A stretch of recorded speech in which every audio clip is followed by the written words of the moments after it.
Kaleb Cooper posted a sweet video of his baby son Oscar playing happily with a toy tractor, leading his fans to weigh in and add that he could show Jeremy Clarkson a thing or two following his tractor crash on Diddley Squat Farm last year.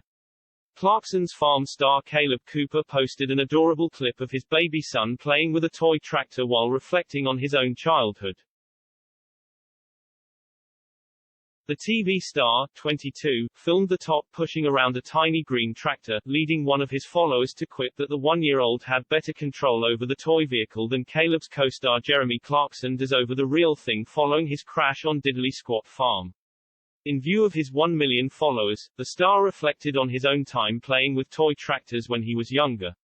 Kaleb captioned the post, "How it all started with me." In the adorable video, Oscar could be seen sitting on the floor while pushing a green tractor around. "What you got, Os?" Kaleb could be heard asking the tot as he played with the mini tractor. "Just how I started," he affectionately added before ending the video. After posting the sweet clip, Kaleb's followers took to the comments to weigh in on the moment. Instagram user 3RD Jensara wrote, "He will be out plowing fields in note." Skogs Maskinsforen added, "Well, crashing a tractor is going into the accident book thing," followed by a laughing face. Lisa Jane 5484 commented, "He wants a Lamborghini."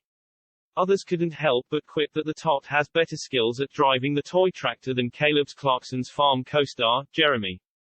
RD Bennett.60 jibed, "Got more control than Jeremy of a tractor." While Bubble Curls added, "Show Jeremy a thing or two already." Has to be said, he actually handles a tractor better than Jeremy, Andy Willman wrote. The comments come after Jeremy revealed he crashed his Lamborghini tractor on Diddley Squat Farm last year, which led to him seeking assistance from farmhand Kaleb.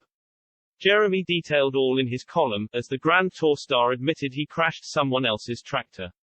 The farmer revealed he drove the £20,000 machine into a lone telegraph pole in a 52-acre field.